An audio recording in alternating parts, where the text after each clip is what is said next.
Джим, мы очень рады вас видеть, очень рады вас слышать. И вообще восхищаемся вашим мужеством встать в такой ранний час, чтобы встретиться с нами. Вот. Ну что еще можно сказать для начала? Я, честно говоря, я не знаю, я растерялась. Okay, so dear Jim, it's so great to see you and hear you. We are so inspired by your willingness and your courage to get up at this early hour to be with us. And I really don't know what to say right now. Well, I'm always up at 5, so it's not so early for me. Я обычно встаю в 5 утра, поэтому для меня это не рано. Здорово.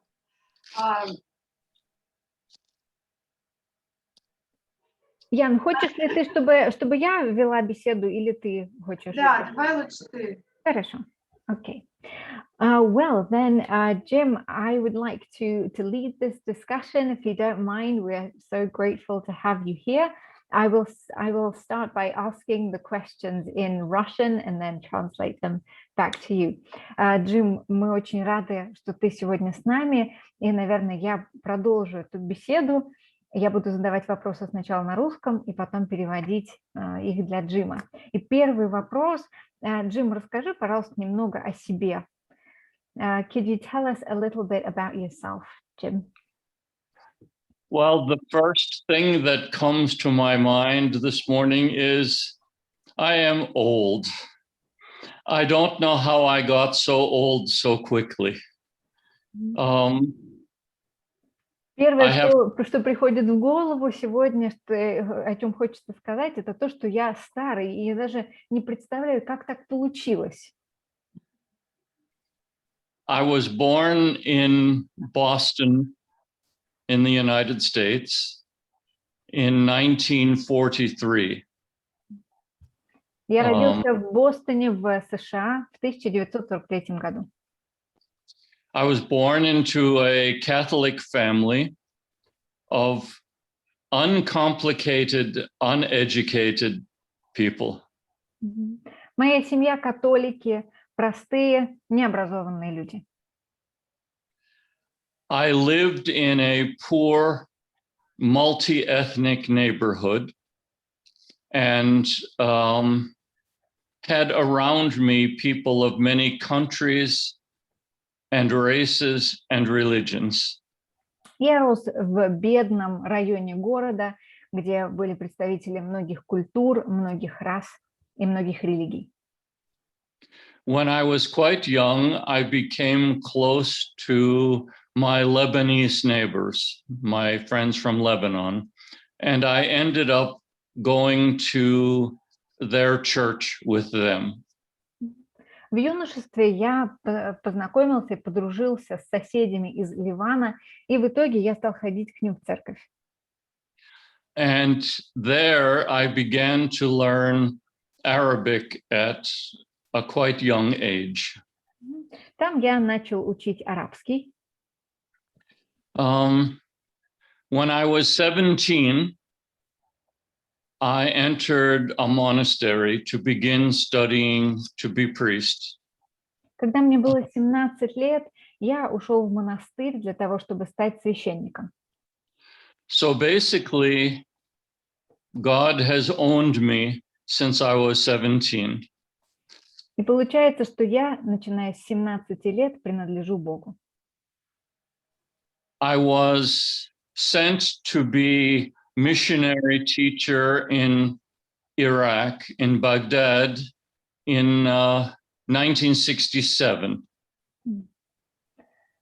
Я служил в качестве миссионера и преподавателя в Ираке, в Багдаде в 1967 году.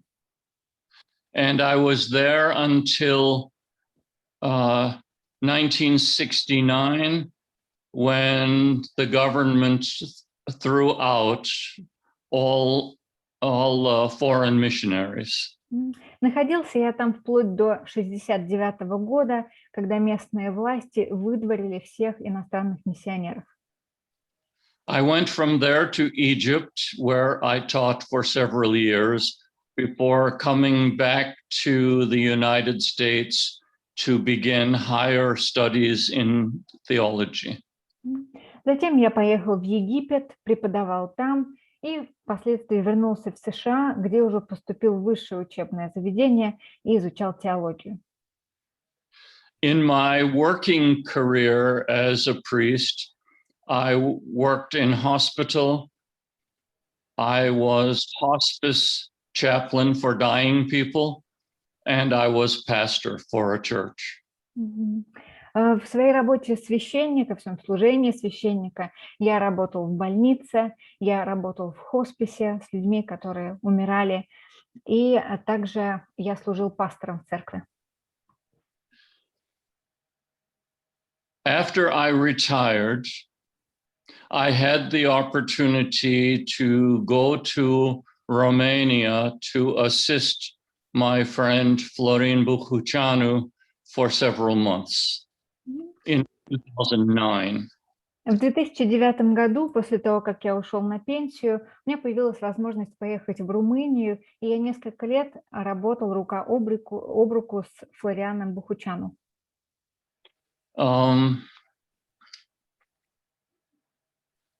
I thought I was finished with traveling to Eastern Europe. I was content to go back to the United States and be an old person there. I got a call from Florin asking me to come to annual forum in Kyiv in 2010 for 1 week. И на тот момент я думал, что на этом мои путешествия в Восточную Европу закончатся. Я был абсолютно готов вернуться в США и уже жить на старости лет там, на родине, пока Флорин не предложил мне поехать в Киев на ежегодный форум ЛГБТ-христиан в 2010 году. That changed my life. Это изменило мою жизнь. The minute my foot was in Ukraine, the minute I stepped onto Ukraine soil, I felt like I was home. Но для меня это решение изменило мою жизнь, потому что как только я сошел на украинскую землю, я почувствовал, что я дома. And I knew that I would return to Ukraine. Я знал, что в Украину я еще вернусь. And I knew that I would be part of annual forum for as long as possible. И я также знал, что я буду продолжать участвовать в жизни форума так долго, насколько это возможно. Let me see how I want to say this. Хочу сейчас сформулировать. When I came back after the forum, when I came back to my church in New York, I began to plan to spend several months each year in Ukraine and other places in Eastern Europe where I would be invited. После этого форума я решил, что я буду каждый год ездить в Восточную Европу, туда, куда меня будут приглашать. And that's what I did. I had my first experience of living in Eastern Europe in late 2010, when I lived in, I can only say it was a most terrible apartment. Many stairs, no hot water, no air condition. You know what it's like. So. Ну, так и получилось. И первый свой опыт проживания в Восточной Европе я получила в 2010 году, в конце этого года, когда я приехала в Украину. И там я жил в интересном месте. Вы сами можете себе представить, это была небольшая квартира с очень крутыми лестницами, без горячей воды. Но я думаю, что все прелести эти вам известны. In 2012, I was received by a Ukrainian Orthodox bishop under his omophor as Orthodox priest. И в 2012 году украинский епископ православной церкви назначил меня священником, православным священником. In 2012, also, I retired as pastor. And 2 days later was on a plane to Ukraine to establish a new life. В том же году я прекратил свое служение в своей американской церкви как пастор, и через 2 дня после этого я улетел в Украину, начать новую жизнь там. I soon learned I didn't have enough money to live in Kyiv, so I moved to the city of Kryvyi Rog, where rent and living was much cheaper. Вскоре я понял, что у меня просто не хватает денег для того, чтобы жить в Киеве, поэтому я переехал в Кривой Рог. Okay. In 2012, I came for the first time to Russia. You have to understand, I grew up during Cold War, and I was very afraid of Russians. В 2012 году, в том же году, я впервые посетил Россию. Важно понимать, что я вырос в период холодной войны, и я очень боялся Россию и россиян. So I expected Moscow to be very dark, never sunshine, and ugly buildings. Я ожидал, что в Москве будет всегда темно, там нет солнечного света, там сплошь и рядом такие страшные здания. I was delighted to find how beautiful Moscow is, and how walking through the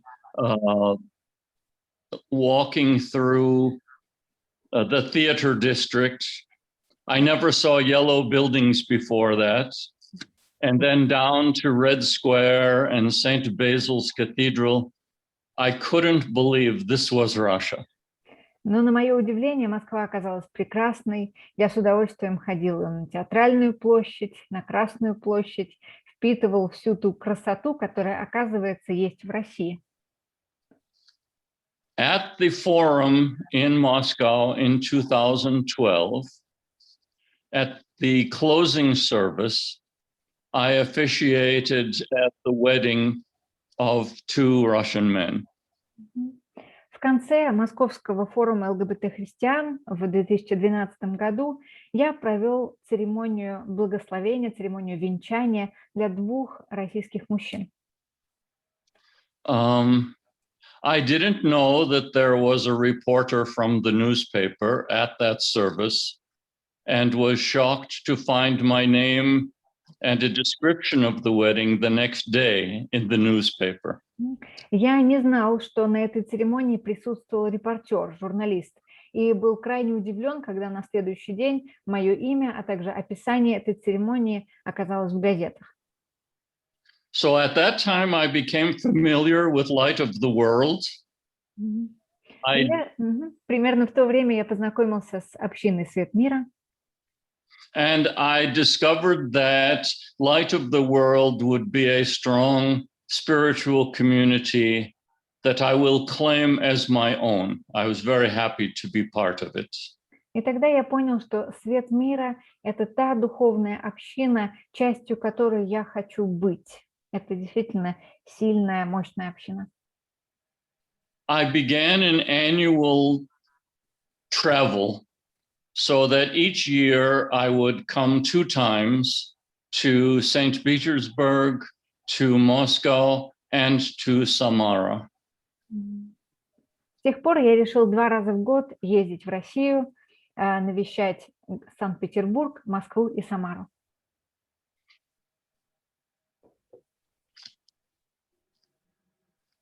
In the years that followed, I also traveled to Moldova, to Serbia, to Poland, to Estonia. Basically, any place I was invited, I went. В последующие годы я также посетила Молдову, Сербию, Польшу, Эстонию и все те страны, все те страны, в которые меня приглашали. In 2019, my health deteriorated to the point that I could no longer travel. And I became a resident in an old people's apartment complex in Rochester, New York. В 2019 году у меня очень сильно ослабло здоровье и это сделало невозможными путешествия за границу, и я поселился в квартирном, да, блоке для пенсионеров, для престарелых в городе Рочестер. So I can't travel anymore, but I keep close contact with my friends and communities throughout Eastern Europe. Поэтому, несмотря на то, что я не могу путешествовать, я продолжаю тесно общаться со всеми своими братьями и сестрами, со своими сообществами в Восточной Европе. So I'm really happy to be with you today and to see you. Поэтому я очень рад быть с вами здесь сегодня и видеть вас. And that's too much about myself. И я думаю, я слишком много про себя рассказал. Спасибо, Джим. Я хотела еще узнать у вас следующее. Почему вы решили нести служение ЛГБТ-людям? So my question to you, Jim, is why did you decide to minister to LGBT people? Well, you know, there was no decision involved. I've been in God's service for very many years. In fact, it's 60 years this year because I started when I was 17. And I minister to God's people. Some of God's people are LGBT. And sometimes my ministry was focused entirely on LGBT. На самом деле решения как такового не было. Я служу Богу, служу Ему уже 60 лет. В этом году 60 лет моему служению. И я вижу свое служение как служение детям Божьим. Чаще всего так случается, что те дети Божьи, которым я служу, это ЛГБТ. I knew for a long time that the church was wrong about LGBT people. Уже долгое время я знаю, что церковь не права в отношении ЛГБТ-людей. And once when I was being interviewed on radio in Russia, I was asked what I thought about church and LGBT. И однажды у меня брали на радио интервью и спросили мое мнение по поводу церкви и ЛГБТ. My answer was not popular. I said that it is not the job of God's church to throw people out. The job of the church is to open arms and welcome people in. Мой ответ на радио оказался весьма непопулярным. Я говорила о том, что задача церкви не в том, чтобы вышвыривать из своих стен людей, ЛГБТ-людей, а наоборот раскрывать этим людям свои объятия.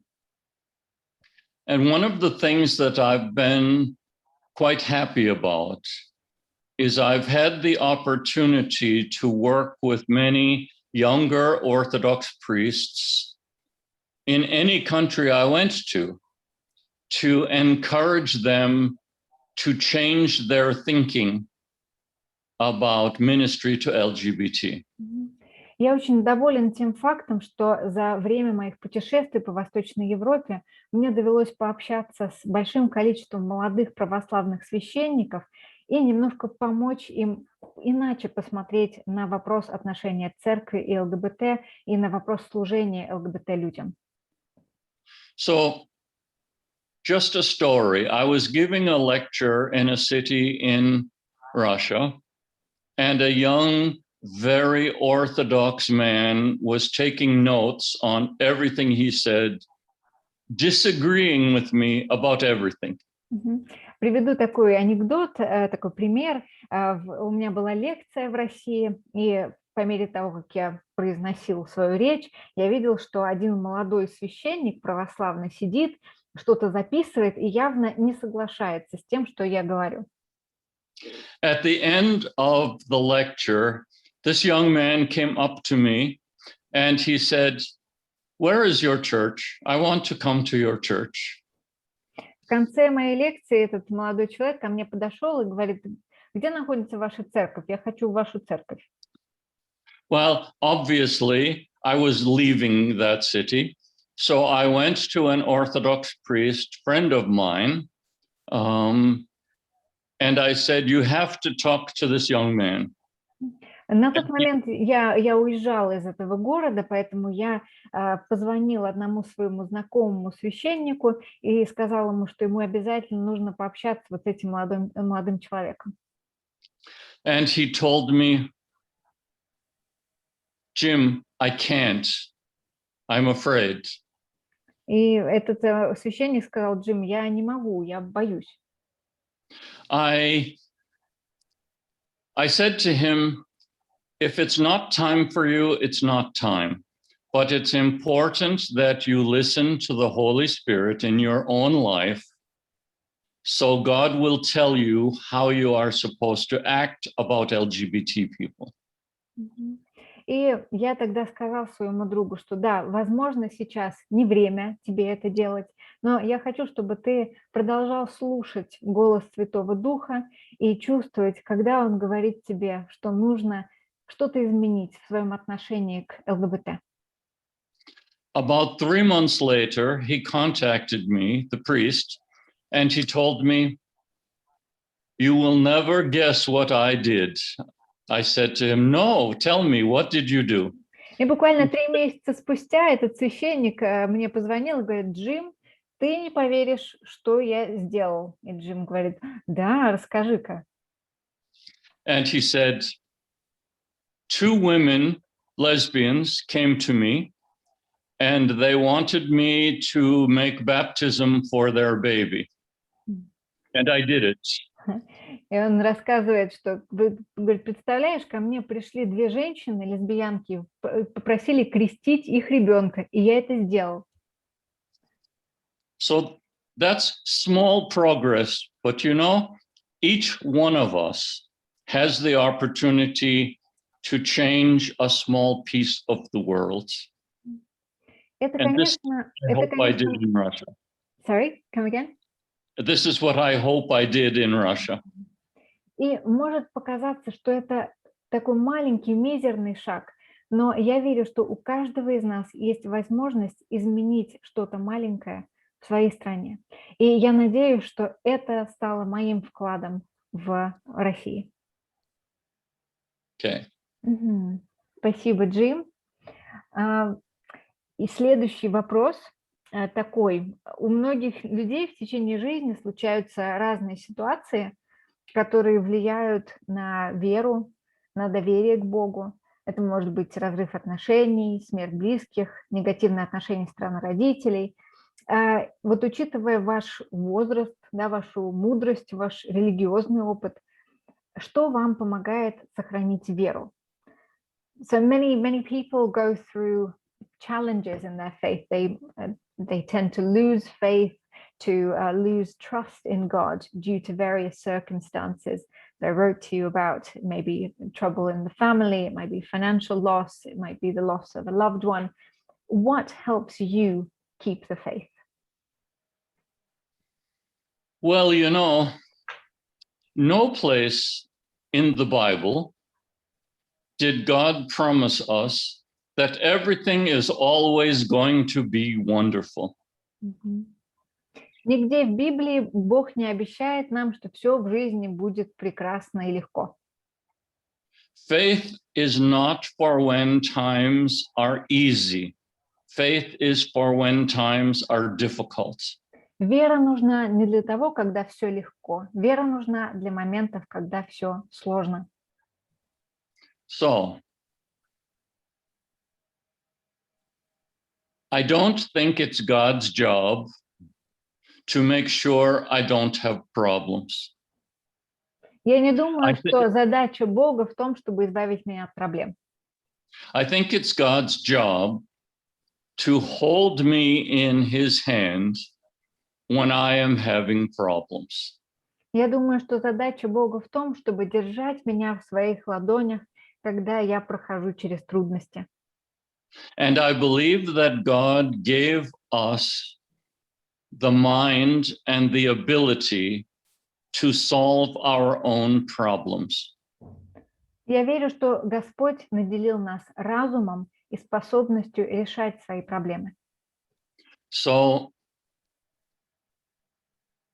I came to believe as I got older, God will not do for me what I don't do for myself. С возрастом я пришел к пониманию того, что Бог не помогает мне в том, в чем я не помогаю себе сам. So if I complain to God, I don't have any money. Well, God's not going to make a deposit in my account. Если у меня, например, нет денег, то Бог же не пойдет и не положит мне денег на счет. But God is giving me the mind and the encouragement to try to find work or to manage however I can. And it's very difficult.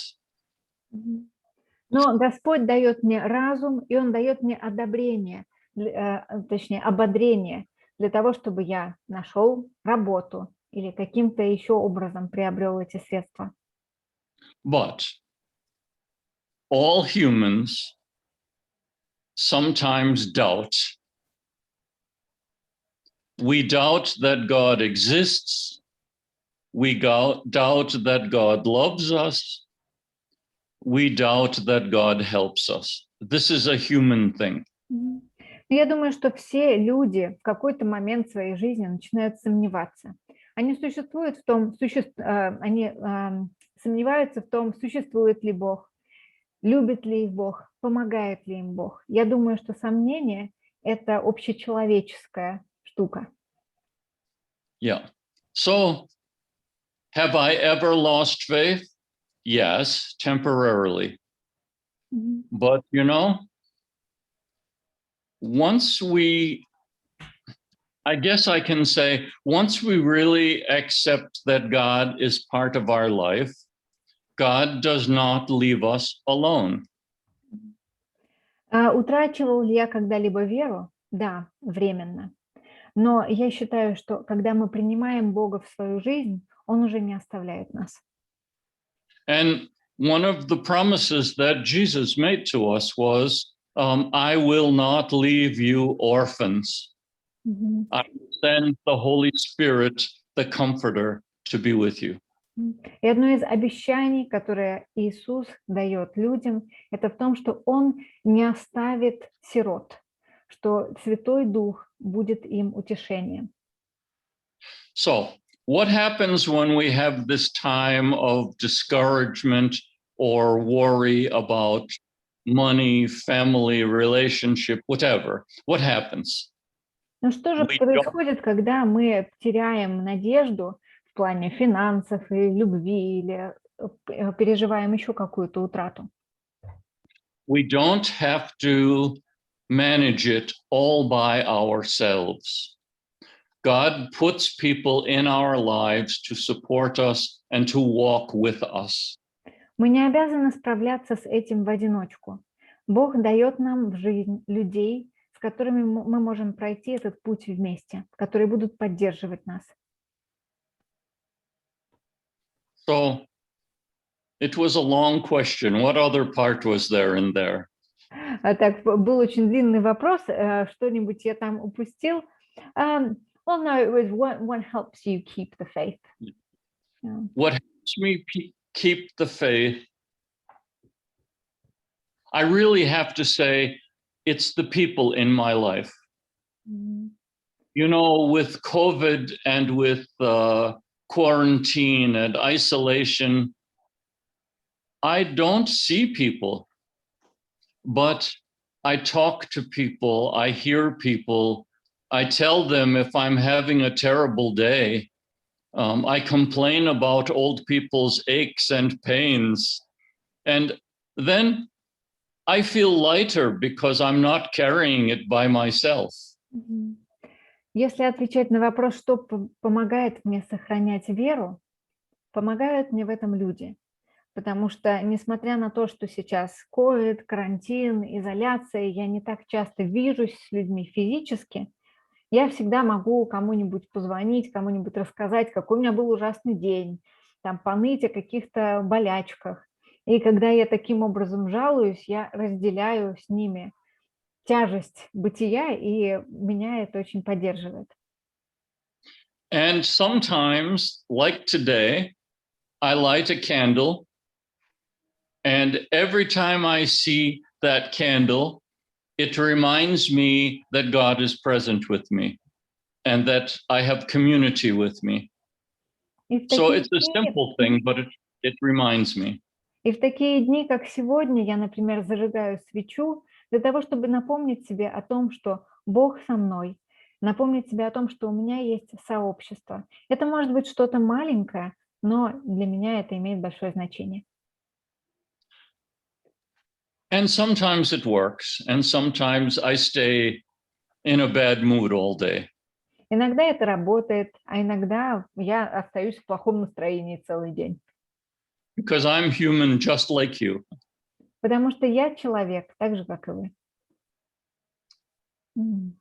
Спасибо, Джим. И все-таки, возвращаясь к вопросу ЛГБТ и церкви, как мы можем реагировать на гомофобные, бифобные, трансфобные высказывания в церкви? So coming back to the topic of the church and LGBT, how can we respond to homophobic, biphobic, transphobic statements in the church?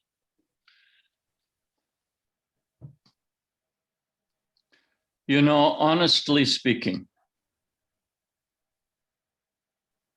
God may be perfect, but the church is not perfect. The church can be wrong. Если говорить честно, то хотя Бог совершенен, церковь таковой не является, и церковь может ошибаться. So to be a same gender loving person is normal. It's a part of human sexuality. And in church terms, it's not a sin.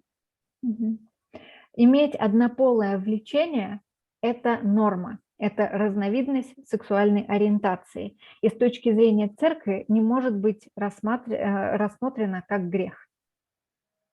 And to be a homophobe, to be homophobic is not normal, and it is a sin.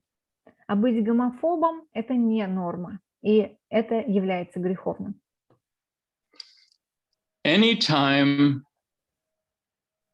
I'm in a church, in fact, when I lived in Ukraine and we went to Orthodox Church, anytime priests began to say homophobic things, I very publicly stood up and walked out of the church. Когда я жил в Украине, мы периодически ходили в православную местную церковь, и когда священник начинал говорить какую-то гомофобную речь, я демонстративно вставал и выходил из церкви. I would do the same thing in any situation I was in. When homophobia begins, I make a public statement by standing up and leaving. И я это делаю в других ситуациях тоже. Я считаю, что если кто-то начинает говорить гомофобные речи, моя ответственность публично заявить о недопустимости этого. И поэтому в таких ситуациях я встаю и демонстративно покидаю помещение. Before modern times, the church didn't say much about women loving women. Go ahead. До современного, до сегодняшнего времени церковь очень мало говорила, например, об отношениях, о любви между женщинами. When I was a child in the 1940s, on our street, we had a female couple. One was very butch and dressed like a man, and the other wore makeup and was very pretty, and she was femme. And I remember asking my parents about it, and my father told me, they're nice, quiet women who live together. Мгм. Nothing else. Когда я был ребенком, это было в 40-е годы, на нашей улице жила одна пара, одна женская пара, две лесбиянки, одна такая буч, другая очень женственная фем. И я спросила тогда у родителей, что это за женщины, и мой отец ответил, что это очень милые, такие тихие женщины, которые живут вместе. Все, больше ничего он мне про них не сказал. So whenever I heard homophobic statements or teaching, it was always about men. And go ahead. И когда я слышал какие-то гомофобные речи, гомофобные учения, как правило, они касались отношений между мужчинами. So this is a direct result of the evil of patriarchy and the teachings about what it means to be a man. И я считаю, что это последствия такого нехорошего патриархата, да, и учений о том, что значит быть мужчиной.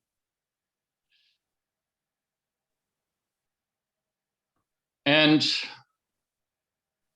there was something in the 70s in the States called the men's movement.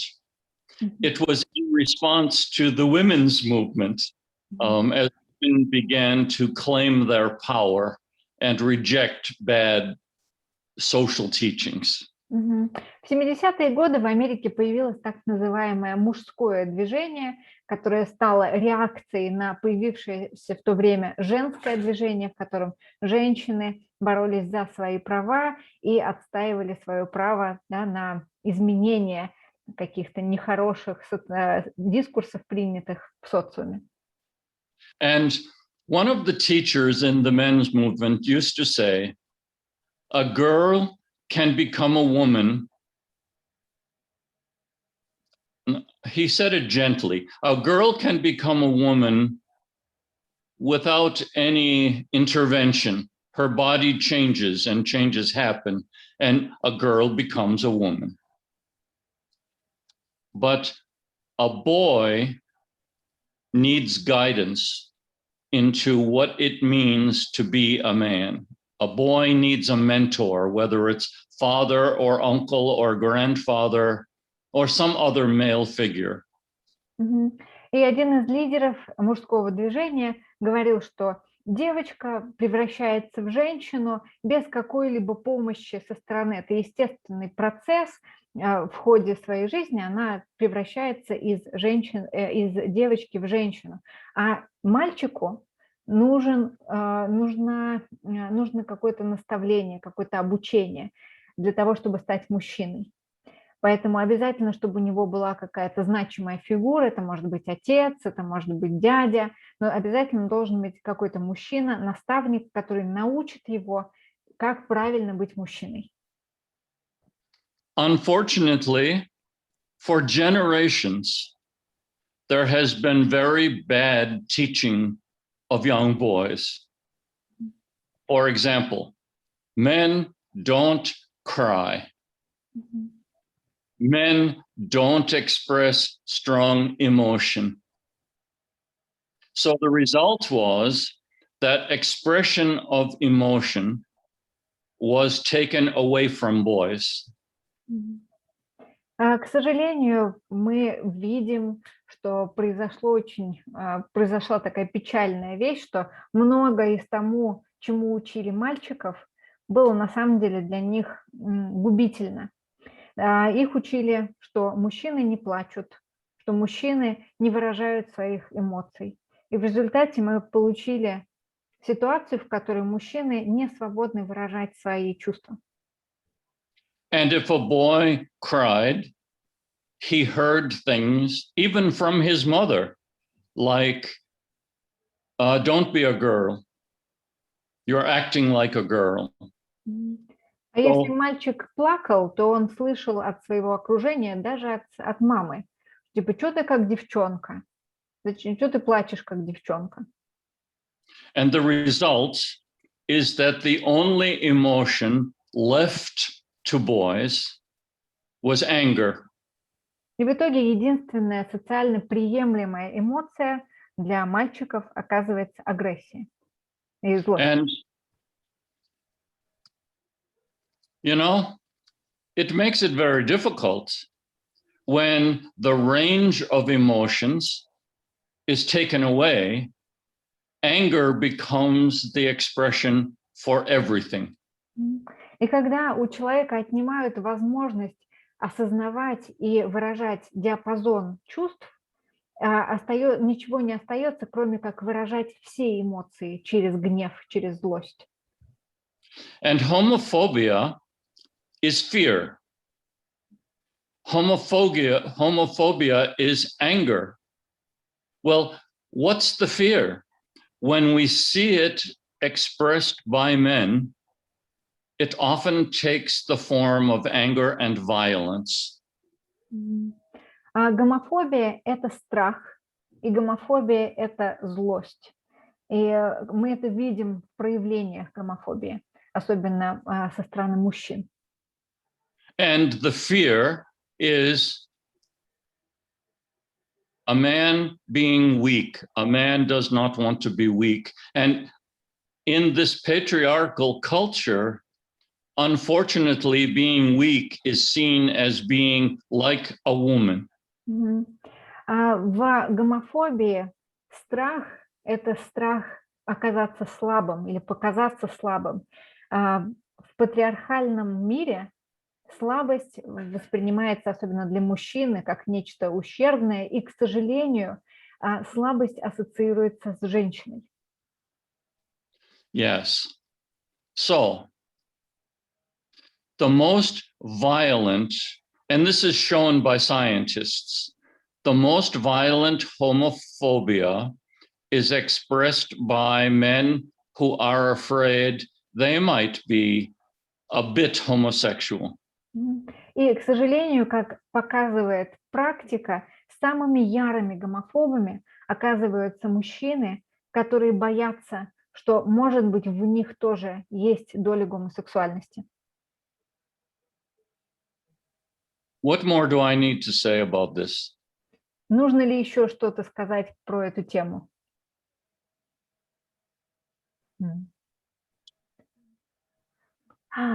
Люди, что на тему них? Что?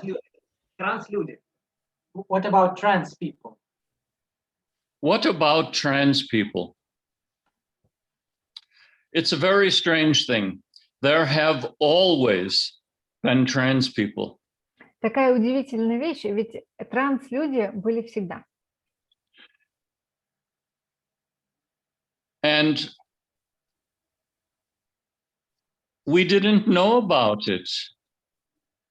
When I was young, I knew about men who liked to dress as women.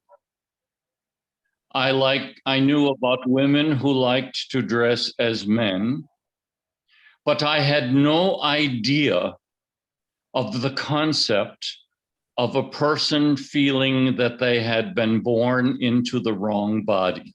I didn't know about it. Но несмотря на то, что трансгендерные люди были всегда, зачастую люди не знают или не знали об их существовании. Например, с детства я знал, что есть мужчины, которые любят одеваться как женщины, я знал, что есть женщины, которые любят одеваться как мужчины, но я не знал о существовании людей, которые чувствуют себя, да, принадлежащими к другому So we live in a time when gender is a constantly expanding concept, and scientifically, our knowledge of it expands, and our understanding expands. Сейчас мы живем во время, когда понятие гендера продолжает расширяться. Научные исследования, связанные с гендером, привносят в наше понимание все большее количество данных и новое понимание этого концепта. So we can look at cultures through history and find out that some cultures had 3 genders, and some cultures had 5 genders. And this is in history. When you consider how long the history of the world is, consciousness is just now being raised or reclaimed. We can understand and accept people as they are. Если посмотреть на историю и историю культуры, вы найдете культуры, в которых присутствовало 3 гендера, культуры, в которых присутствовало 5 гендеров. Поэтому, если посмотреть на то, сколько вообще лет нашей цивилизации, да, сколько столетий, тысячелетий, понятно, что этот феномен существовал всегда. Однако только сейчас человечество пришло к осознанию, и я надеюсь, что приходит к принятию трансгендерных людей как части общества. So, in ministering to LGBT people, especially trans people, the first question I always ask them is, what shall I call you? Поэтому, когда я несу служение ЛГБТ-людям, особенно трансгендерным людям, первый вопрос, который я задаю, это как я могу к вам обращаться? So, it is not my right, it is not my obligation, it is not even just for me to decide someone is male or female or in between, or what do they call it, gender non-conforming. So I have to learn from trans people. Поэтому я это делаю, потому что не мое право и не моя обязанность решать за человека, мужчина передо мной или женщина, или гендерно неконформный человек. Я верю, что трансгендерным людям есть чему нас и меня научить. And it's not always easy. Yeah. Да, это не всегда бывает просто. Спасибо, Джим. Я сейчас задам такой почти заключительный вопрос, поэтому подумайте, вот те из вас, кто сидят сейчас в зале, если у вас есть еще какие-то вопросы, можно будет их задать. Но пока вопрос такой. Есть ли у вас какое-то наставление для людей, которые испытывают внутреннее неприятие, какую-нибудь, может быть, внутреннюю гомофобию или внутреннюю трансфобию? So there will be some questions maybe from the audience, but in the meanwhile, do you have anything you would like to say to people who are experiencing internalized homophobia or transphobia, or who do not accept themselves? Oh my God, that's the hardest question I will have today, honestly, because the church and society has done a great deal of damage to people by making them feel bad about themselves. Пожалуй, это самый сложный вопрос, на который я буду сегодня отвечать, потому что церковь и общество сделали очень много того, что ранило людей и заставило их сомневаться в себе, не принимать себя. If it's okay, I'd like to tell a couple of stories of people I met in Eastern Europe who had severe internalized homophobia. Если позволите, я хотела бы рассказать истории двух людей, с которыми я познакомился в Восточной Европе, которые испытывали очень сильную внутреннюю гомофобию. I was in a small group one time, and I was going to have shared communion at the end of the group. One young man said very strongly, I won't take communion. Однажды я был на одном богослужении, в конце которого мы все должны были принять вместе причастие. И один из молодых людей, который там был, сказал, я не собираюсь принимать причастие. So he decided that he would tell his story. When he was young, he was a member of an Orthodox church and very close to the priest and his family. Он решил рассказать свою историю. Он ходил в православную церковь и близко дружил со священником и его семьей. And he even was like big brother to priest's son. И он был как будто даже старшим братом сыну этого священника. When he became a middle teenager, he recognized his attraction to men. А когда он был подростком, он осознал свое влечение к мужчинам. So he loved his priest and trusted him.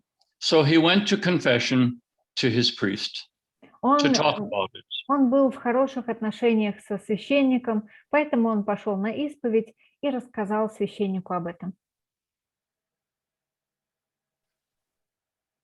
The priest told him he was a terrible sinner and God could not forgive him. В ответ на это священник сказал этому молодому человеку, что он ужасный грешник и что Бог не сможет простить такого человека, как он. And then he cut contact with this young man, the priest did. He cut contact with this young man and wouldn't let his son see his big brother.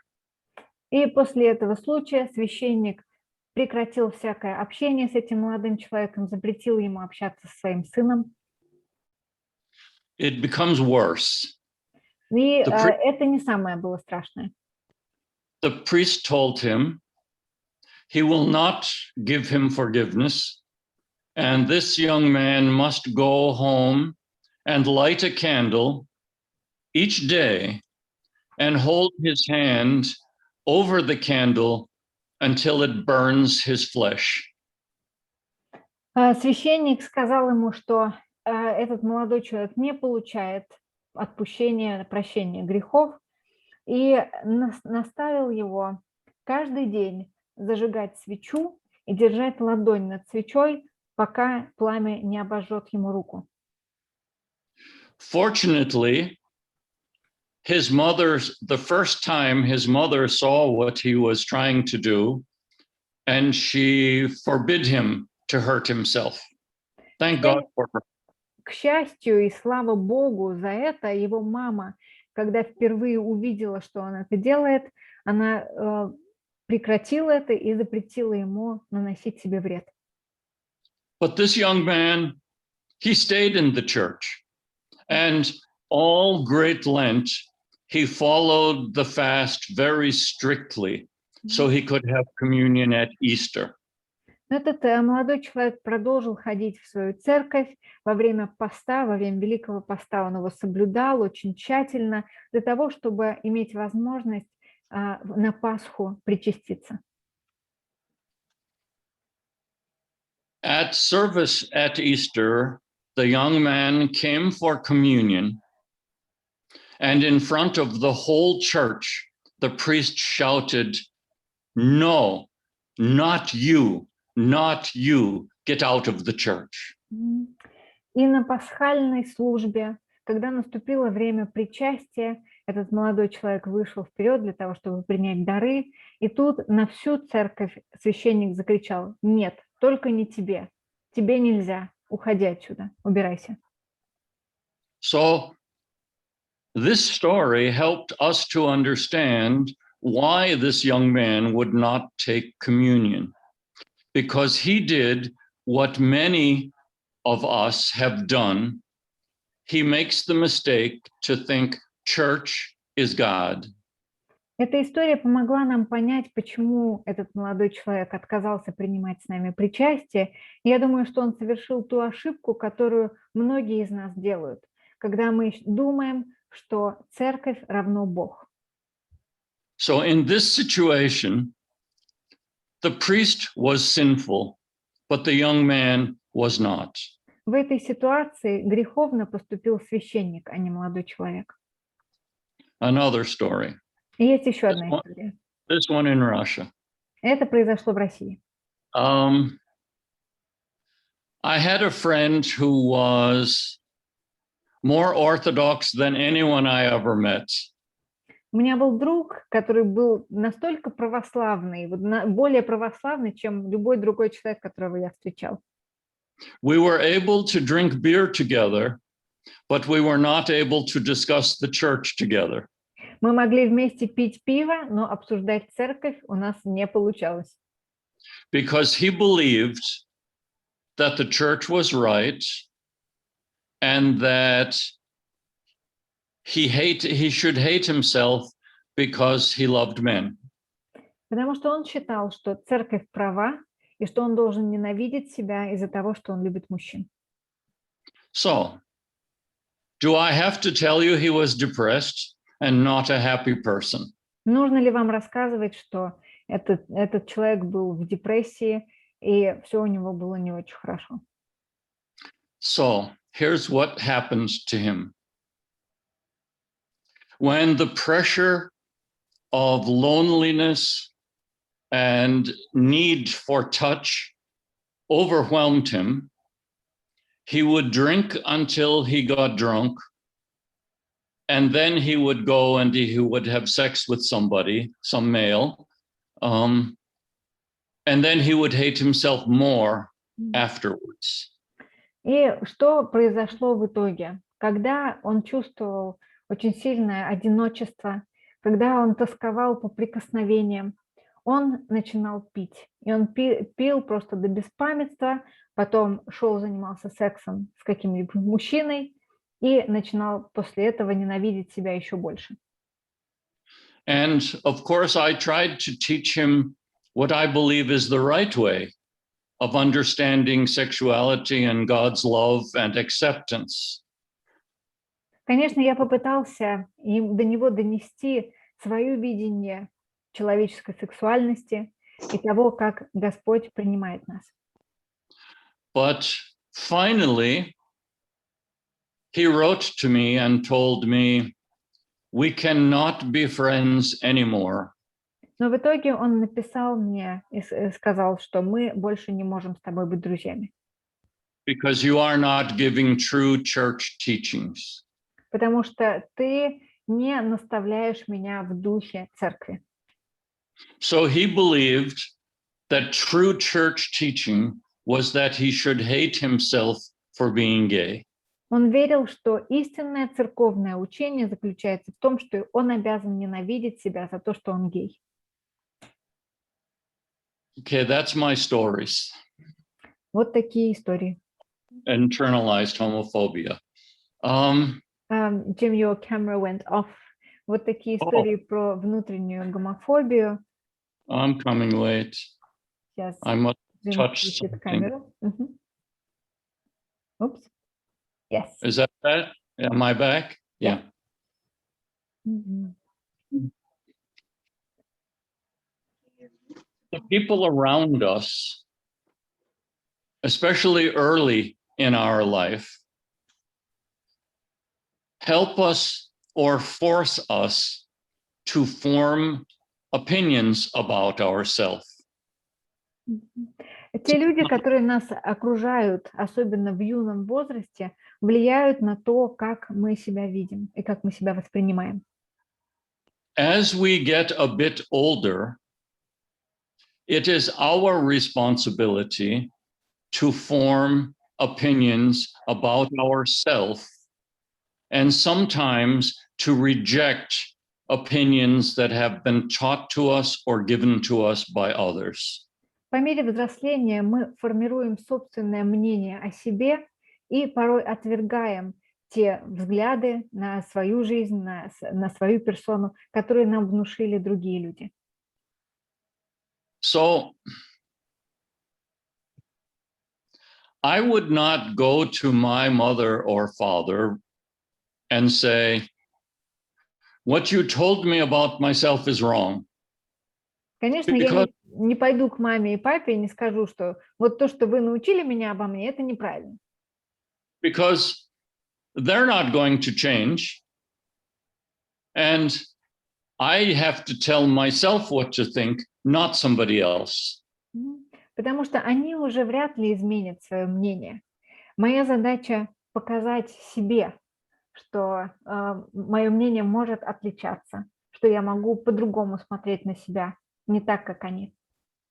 So with internalized homophobia, what I must learn to say, what I must learn is, you know, God is a loving God. And if God loves me, I should love myself. И я думаю, что мне важно понять для себя, что Бог любящий Бог. И если Бог любит меня, то и я себя могу любить.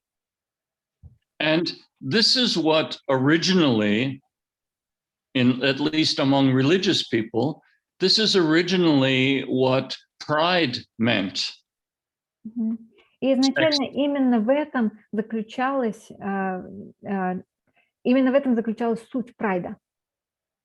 It's accepting myself as I am. I don't always like it, but change what I don't like. It's my job to change what I don't like. Not in someone else, but in me. Прошу прощения, это суть понятия гордости. Да? Когда я признаю, что необходимо принимать себя. И важно менять то, что не нравится мне себе, не менять то, что не нравится кому-то другому, да, а полагаться на принятие себя. I had a professional woman friend who was a very excellent lecturer. And of course, you get evaluations after a lecture. And if she had 99 excellent evaluations and one bad evaluation, she only could see the bad one. У меня была одна подруга, это очень талантливая лекторка. В конце своих лекций обычно она собирала обратную связь, и если ей 99 человек написали, что у нее была замечательная лекция, и один человек напишет, что лекция была плохая, она всегда фокусировалась на вот этом вот одном отрицательном отзыве. So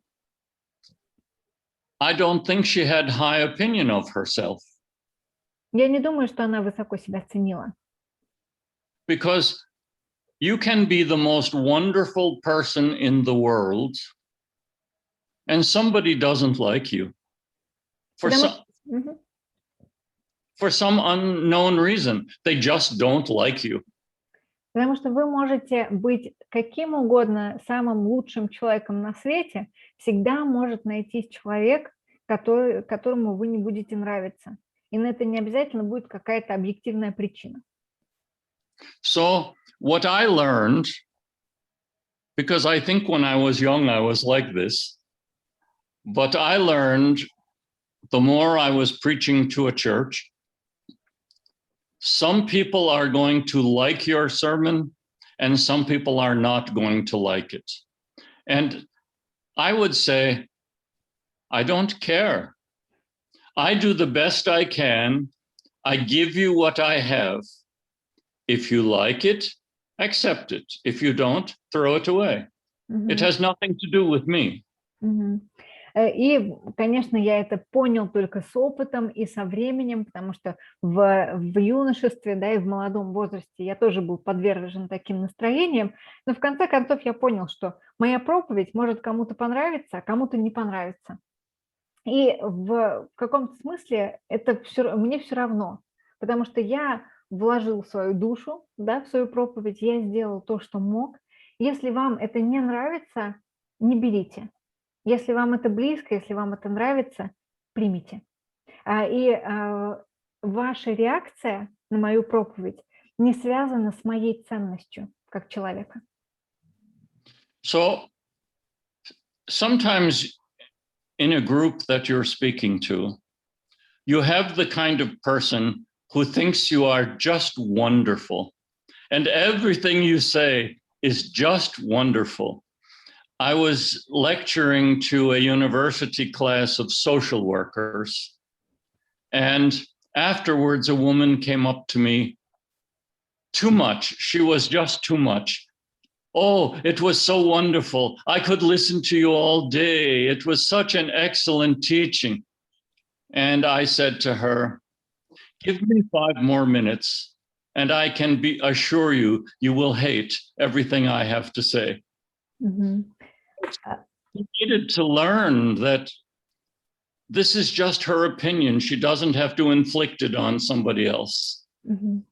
Sorry Right. if that makes no sense in Russian. Да, и, конечно, будут и обратные ситуации, когда в группе людей есть человек, который просто вас обожает, и им нравится все, что вы говорите. У меня была такая ситуация, когда я вел лекции для группы соцработников, и одна женщина в конце ко мне подошла и сказала: «О, Джим, я могла бы вас часами слушать, вот днями, вы такой замечательный, лекции у вас такие прекрасные». И я ей говорю, что, ну, дорогая, дай мне еще 5 минут, и чтобы твое мнение обо мне полностью изменилось. Важно понимать, что реакция человека – это, во-первых, такая непостоянная субстанция, и, во-вторых, это про них. И их реакция никак не отражает то, что есть на самом деле, не отражает то, какой я. So, about homophobia and internalized homophobia, it is not necessary for us to accept what anybody says to us. Мгм. Are free to reject it. So when we learn to be ourselves and accept ourselves, nobody's words can raise us up or knock us down. Мгм. Возвращаясь к теме внутренней гомофобии, внутреннего неприятия, важно помнить, что за нами остается право принять то, что нам говорят, да, какое-то мнение о нас, или отказаться от него. Когда мы учимся быть собой, когда мы начинаем принимать себя, то слова окружающих и их мнение о нас уже не так важны, потому что мы знаем, кто мы. So when I hear homophobia in the church or in politics or anywhere, a thought crosses my mind: he is wrong, she is wrong. And when I hear a person who tortures themselves with self-hatred, with internalized homophobia, I pray for them. I think, you poor thing, you don't have to be like this. Мгм. Поэтому, когда я слышу гомофобные речи в церкви или в политике, у меня проносится в голове мысль: он не прав, она не права. А когда я вижу, как человек мучает себя неприятием, я молюсь за этого человека. What more do I need to say about this? Нужно ли мне еще что-то сказать? И сейчас настало время для ваших вопросов. И, Ян, может быть, ты нам скажешь, сколько у нас еще есть времени, и хочется ли еще какой-то вопрос задать? У нас еще 5 часов. Меня слышишь? Да? Ну, у нас вообще до 5. Мгм. Вот. Да.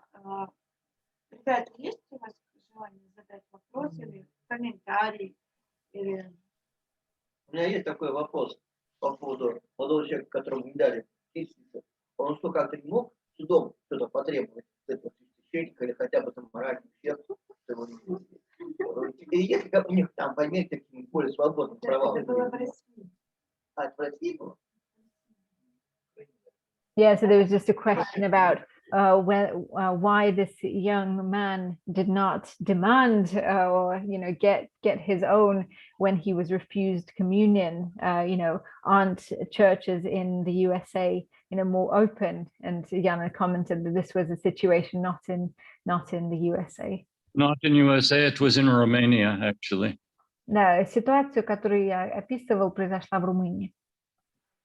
Fortunately, at this time in the USA, if such a thing happened in one church, the person can go down the street to a different church, actually a different church of same sect, same denomination, and a different pastor will give him communion. В Америке, к счастью, сегодня человек, которому, например, в церкви отказывают в причастии, может просто спуститься, вниз по улице, зайти в соседнюю другую церковь, или, может быть, пойти в церковь той же деноминации, но просто с другим пастором, и там ему разрешат принять причастие. An example of this right now is recently the Catholic Church made a statement that Catholic priests must not bless same-sex couples. But the bishops and priests in Germany said we will not obey this, and they have been blessing same-sex couples. Different, same denomination, different practice. Это как недавно в католической церкви вышел запрет на благословение однополых пар, но при этом нашлись епископы, нашлись священники из Германии, например, которые сказали, мы не будем подчиняться, и, по-моему, Швеции, и сказали, мы не будем подчиняться этому правилу, и мы будем продолжать благословлять однополые пары. Хотя это тоже католическая церковь. У меня есть, если что, один заключительный вопрос, но если есть кто-то... По-русски сначала? Да, по-русски. Вопрос такой вот у нас из зала. Как родители Джима относились к его служению и тому, что он... И тому, что он что? Я не очень хорошо слышу, поближе говори. Что он, как бы поддерживает ЛГБТ и сам, как сказать, сообщество. Окей. Переведешь, да? Да. Как относились родители Джима к его служению и принадлежности к сообществу? So the question is, how did your parents respond to your ministry and to your being part of the LGBTQ community? Well, my parents were wonderful people, but when I was born, my father was already 50 years old and my mother was into her 40s. So by the time I understood my own sexuality, they were both gone. And when I was at the age when they would have noticed ministry to LGBT, there was no such thing as ministry to LGBT. This didn't come until after they were gone, really. Мои родители были прекрасными людьми. Правда, когда я родился у них, моему отцу было уже 50, моей маме было за 40, поэтому к тому моменту, как я осознал собственную сексуальность, их уже не было в живых. И то же самое о служении ЛГБТ, то есть когда они были еще живы, не было такого понятия, как ЛГБТ-служение. Это понятие, это служение уже произошло в моей жизни после того, как их не было в живых. But I like to think that they loved me and would accept who I loved. Но мне нравится думать о том, что если бы они остались в живых, они, так как любят меня, также бы принимали тех людей и того человека, которого я люблю. But all parents, when they first learn that their son or daughter is LGBT, they tend to have a strong reaction, sometimes a negative strong reaction. because it takes them, just like us, it takes them a process to accept and understand. Some never, many do. Я думаю, что каждый родитель, который узнает, что их ребенок ЛГБТ, испытывает, ну и проявляет, да, сильную реакцию. Очень часто это бывает отрицательная реакция. И происходит это потому, что им, так же как и нам, нужно время, чтобы осознать это. Это целый процесс. Let me give you an example of a typical American male reaction to learning that his friend is gay. Расскажу вам сейчас то, как в Америке мужчины обычно реагируют, когда узнают, что их друг гей. After college, I went to my former college roommate. He was Asian from Jamaica. And I told him, Harry, I have to tell you, I'm gay. Когда я учился в университете, я потом встретился с одним своим бывшим одногруппником. Это был молодой человек с Ямайки, и я ему говорю: Гарри, я тебе должен сказать, что я гей. This is what he asked me. И он задал мне вопрос. Did you ever look at me like that? Did you want me? А что, на меня ты тоже так смотрел? На меня иногда ты вот думал обо мне в таком ключе? And then we laughed. И мы посмеялись вместе. So. Вот как-то так.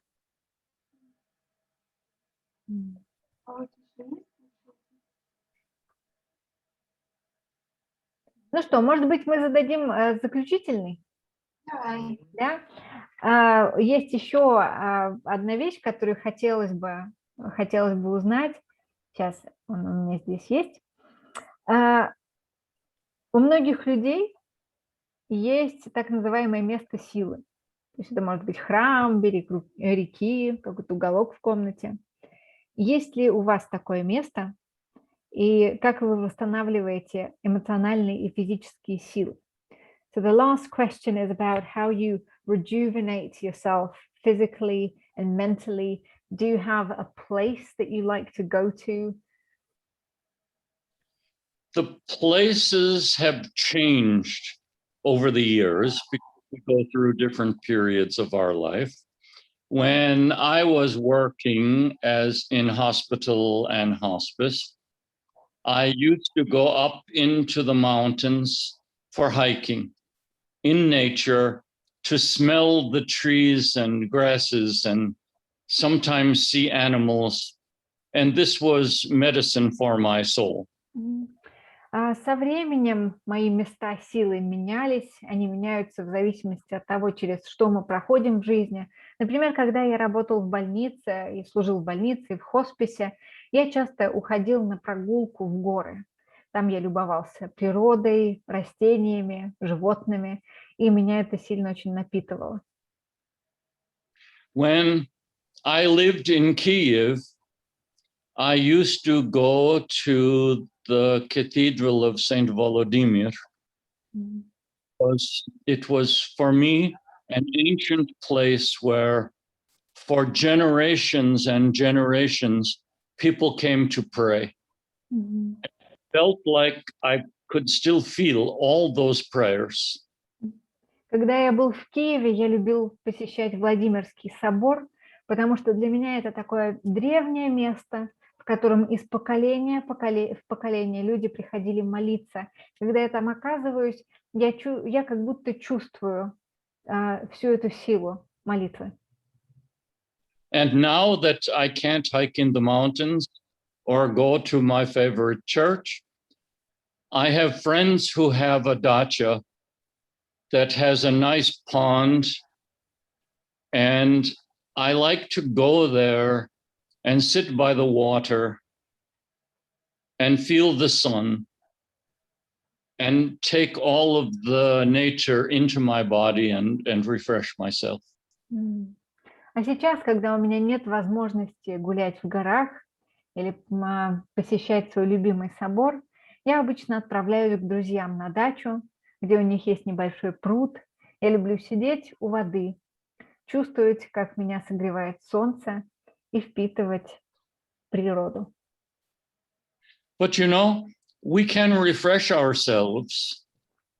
If I think the only way to refresh myself is go to the mountains, well, I can't refresh myself very much. If we simplify and make ourselves go to a quiet place or listen to some soft, uplifting music or light a candle and rest in that gentle light, we can refresh ourselves anytime, anywhere. И мне кажется, что если мы думаем, что для того, чтобы восстановить силы, обязательно нужно пойти на прогулку в горах, нам становится очень сложно это сделать, потому что не всегда есть такая возможность. Поэтому мне кажется, что здесь полезно иногда упрощать и провести параллель, какую-то ассоциацию между восстановлением и каким-то тихим местом или какой-то мягкой музыкой, тихой музыкой, или светом свечи. То, что у нас есть под рукой, то, к чему у нас есть доступ. И в этом случае, мне кажется, намного легче найти это восстановление. Yeah. Вот и все. Спасибо. Спасибо большое. Questions from the group? Есть ли у вас еще какие-то вопросы? Или, Ян, может быть, ты хочешь что-нибудь сказать в завершение? Сейчас, 1 минуту.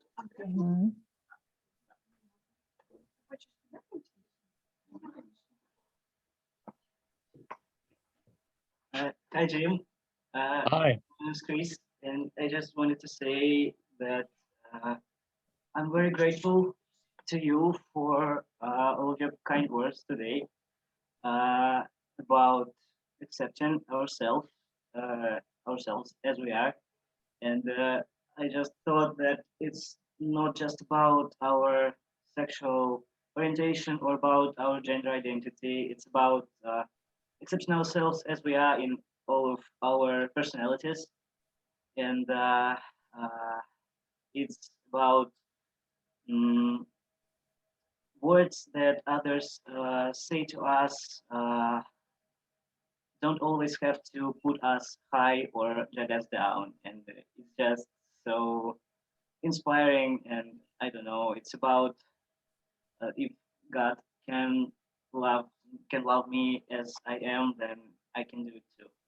Thank you very much. But you know, Can I just say this in Russian, just real quick? sorry. Хотел поблагодарить тебя за твои добрые слова о самопринятии. Мне показалось, что это не только о принятии своей сексуальной ориентации, гендерной идентичности, это о принятии своей личности в целом. Мне также понравилось, как ты сказал, о том, что слова, которые о нас говорят, не должны нас ни возвышать, ни унижать.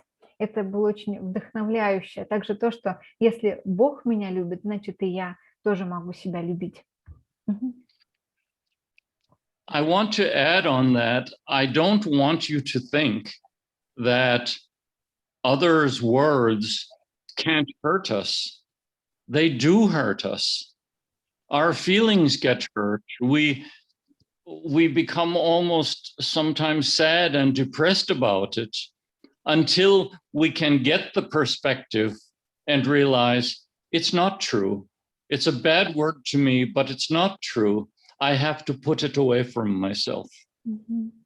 Я хотела бы добавить, что, конечно, те слова, которые говорят нам другие люди, способны нас ранить, способны ранить наши чувства. Мы при этом испытываем грусть, может быть, даже депрессию, до тех пор, пока мы не осознаем, что это неправда, что это может быть мнение другого человека, но это не отражает нашу сущность. Thank you. Thank you very much.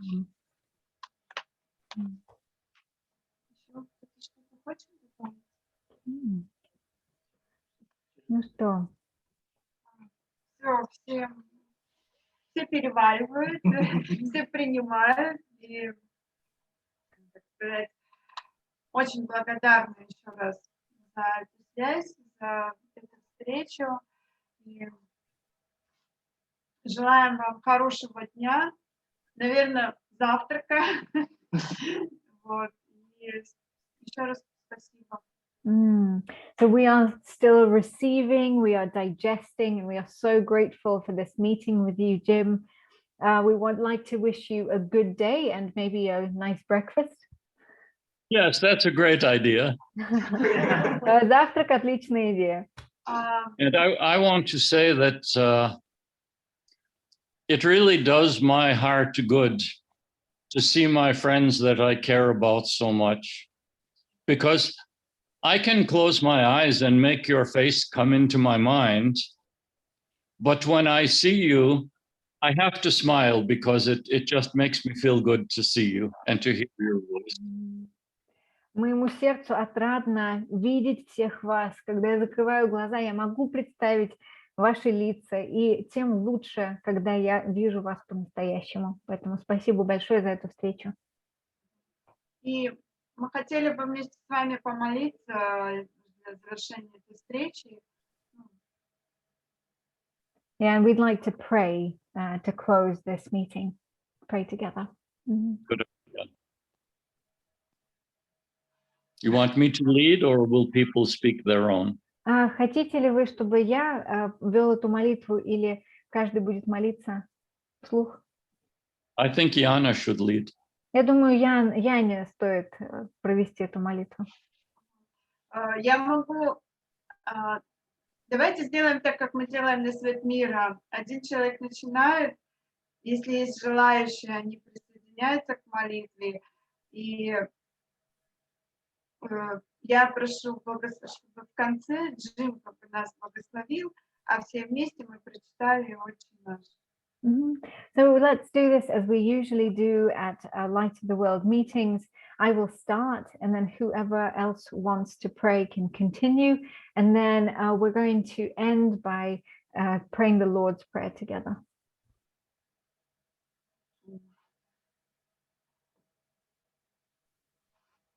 Господь, спасибо Тебе за это время, за это место, где мы можем быть, где мы можем проводить такие встречи, за эту возможность. Спасибо, Господь, что там, где Ты есть, нет места расстоянию, нет места разделению, нет места никаким барьерам.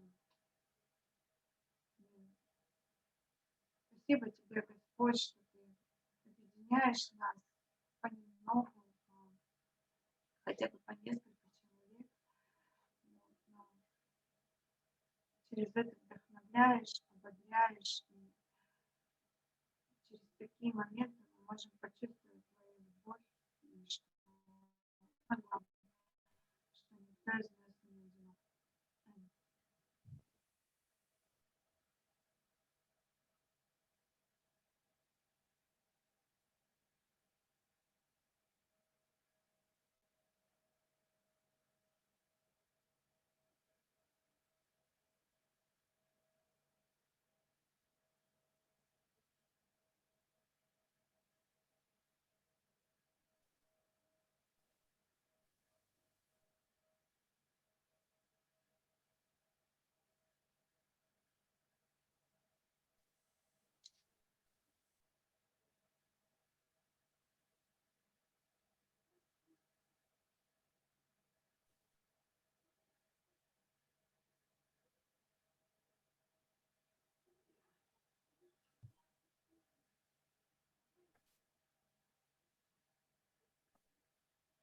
Сейчас я прошу Джима помолиться, и потом мы вместе начнем.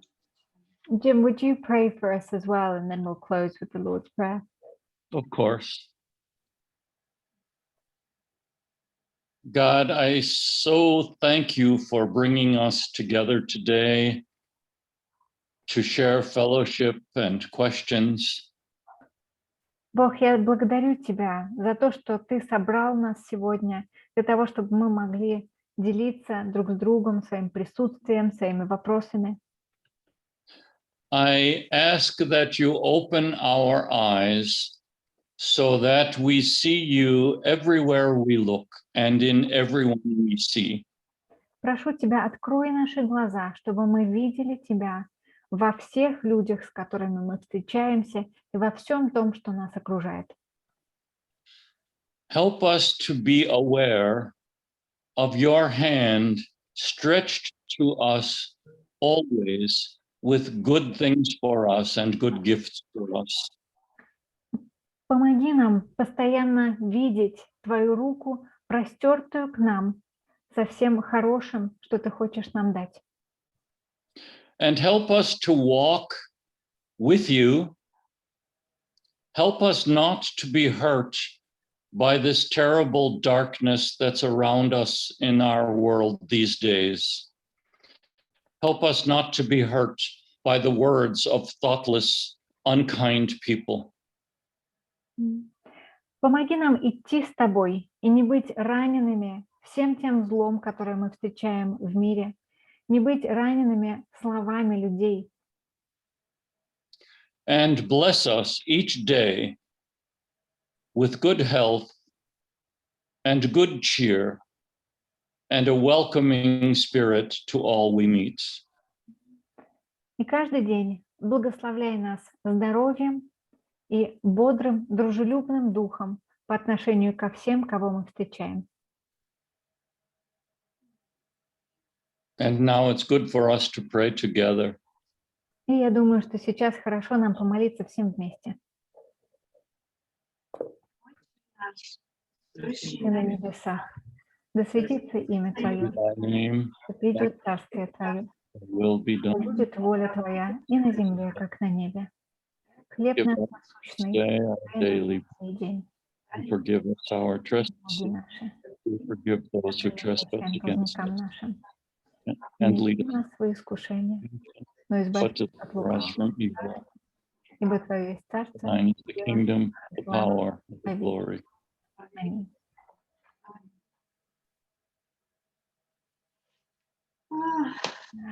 Так не хочется Да. писаться. So nice to see you. Так приятно увидеться.